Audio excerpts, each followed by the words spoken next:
தந்திருக்கிறார்.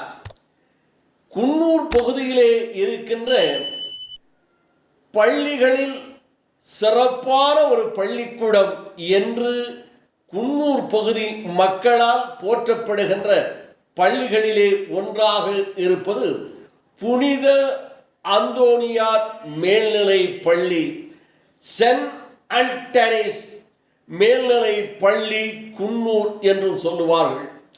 இந்த பள்ளி குன்னூர் பகுதியிலே சிறப்பான ஒரு பள்ளியாக சிறப்போடு பல ஆண்டு காலமாக செயல்பட்டு வருகிறது என்பது பாராட்டுக்குரியது ஒன்று அந்த பகுதியிலே இருக்கின்ற மக்கள் தெரிவிக்கிறார்கள். புனித அந்தோனியார் மேல்நிலை பள்ளி ஆங்கில பள்ளியாக இருந்த போதும் ஒரு சிறப்பான பள்ளியாக இருந்த போதிலும்